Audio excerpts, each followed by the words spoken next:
Good evening everyone, welcome back to our channel. आज हम discuss करेंगे experimental verification of Werner's theory का part 2।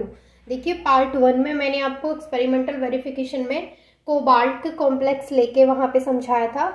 आज हम प्लेटिनम के कॉम्प्लेक्स को लेके उसके स्ट्रक्चर को समझेंगे। तो ये चीज़ तो हमें पहले से पता ही है कि वर्नर जो थे उन्होंने अपनी थ्योरी को अप्लाई किया था प्लेटिनम एंड कोबाल्ट के कॉम्प्लेक्सेस के स्ट्रक्चर्स को बताने के लिए।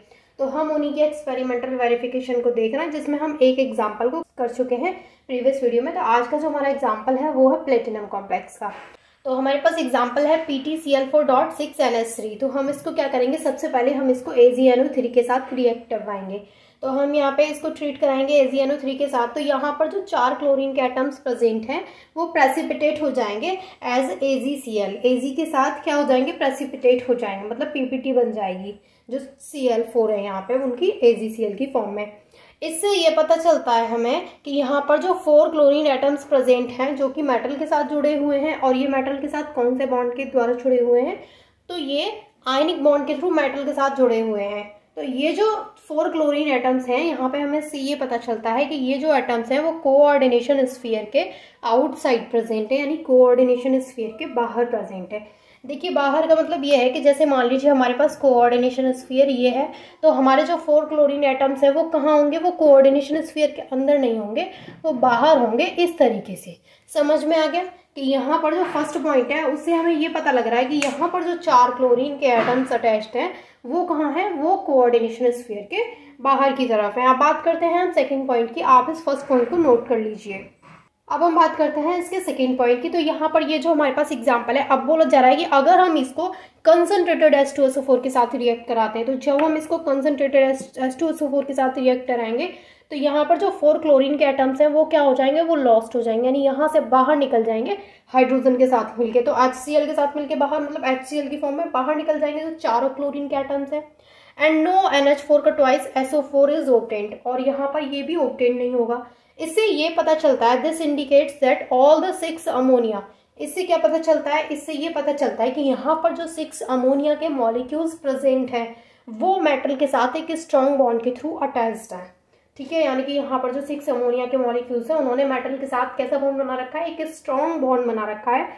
And are present in the coordination sphere, और वो कोऑर्डिनेशन स्फीयर के अंदर प्रेजेंट है, मतलब कोऑर्डिनेशन स्फीयर के आउटसाइड नहीं है, अंदर प्रेजेंट है। देखिए कैसे, अभी मैंने आपको एग्जांपल लेके बताया था कि वहां पे जो फर्स्ट पॉइंट था उसमें हमने पढ़ा था कि यहाँ पर जो 4 क्लोरीन के एटम्स हैं वो जो कोऑर्डिनेशन स्फीयर है उसके बाहर प्रेजेंट है। तो सबसे पहले हम 4 क्लोरीन के एटम्स को यहाँ पे लगा देते हैं।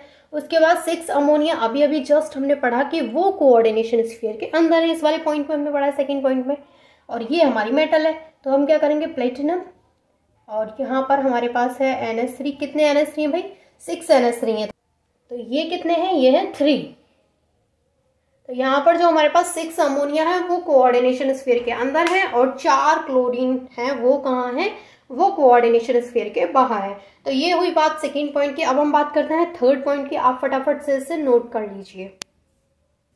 अब देखिए, थर्ड पॉइंट में बोला जा रहा है the conductivity measurement shows the presence of 5 ions. देखिए इसका मतलब क्या है, इसका मतलब ये है कि यहाँ पर बोला जा रहा है कि यहाँ पर 5 आयंस प्रेजेंट है। किस तरीके से प्रेजेंट है, देखिए जब हम इस एग्जाम्पल को, जो हमारे पास ये जो एग्जाम्पल है, जब हम इसको आयंस में ब्रेक करेंगे तो देखिए आपको ये चीज पता होनी चाहिए कि ये जो कोऑर्डिनेशन स्फीयर के अंदर वाला पार्ट है वो तो ब्रेक डाउन होगा नहीं। तो ब्रेक डाउन क्या होगा, ये वाला पार्ट, ये तो एक ही आयन रहेगा। जब हम इसको ब्रेक करेंगे तो ये तो एक आयन रहेगा हमारे पास, और ये वाला जो पार्ट है क्योंकि ये ब्रेक नहीं होगा, और ये वाला जो पार्ट है क्लोरीन, क्योंकि कितने क्लोरीन है, 4 क्लोरीन है, तो वो 4 आयंस में ब्रेक हो जाएंगे। तो 4 आयंस हमारे पास ये हो जाएंगे, और ये एक अकेला आयन रहेगा। तो इस तरीके से 4 और 1 5। तो यहाँ पर जो कंडक्टिविटी मेजरमेंट है वो शो करता है कि यहाँ पर 5 आयंस प्रेजेंट है। क्लियर हो गया। अब बात करते हैं हम इसके स्ट्रक्चर की। तो सबसे पहले हम क्या बनाएंगे, मेटल को बनाएंगे। मिडिल में तो हमने बना लिया प्लेटिनम। उसके बाद देखिए 4 क्लोरीन के एटम्स और 6 अमोनिया के एटम्स मेटल से जुड़े। तो सबसे पहले हम क्या करते हैं, क्लोरीन को जोड़ लेते हैं। तो क्लोरीन को हम जोड़ेंगे तो एक क्लोरीन यहाँ आएगा, ठीक है, दूसरा क्लोरीन इधर आएगा, तीसरा क्लोरीन आएगा यहाँ, और चौथा, क्योंकि यहाँ पर 4 ही क्लोरीन के एटम्स है तो चौथा क्लोरीन का एटम्स यहाँ पे आ जाएगा।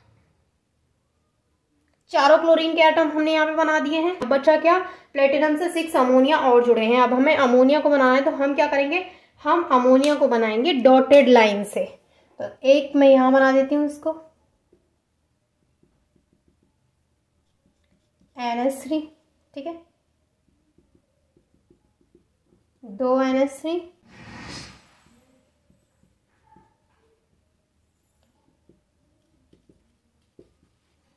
4, कितने हैं, 6 है, तो एक यहाँ बन जाएगा,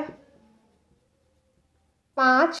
तो इस तरीके से हमने 6 NH3 यहाँ पर बना दिए और 4 क्लोरीन के एटम्स यहाँ पे लगा दिए। यहाँ पर जो प्लेटिनम के साथ जुड़े हुए हैं वो 6 अमोनिया के एटम्स जुड़े हैं और 4 क्लोरीन के एटम्स जुड़े हैं, जिनको कि हमने यहाँ पर प्लेटिनम के साथ अटैच कर दिया है। एक्सपेरिमेंटल वेरिफिकेशन दिए थे, वर्नर्स ने अपनी थ्योरी को एक कोबाल्ट एंड प्लेटिनम के कॉम्प्लेक्सेस के ऊपर अप्लाई किया था और उनके स्ट्रक्चर को इस तरीके से बनाया था। तो आई होप कि आपको ये समझ में आ गया होगा and thank you so much for watching this video.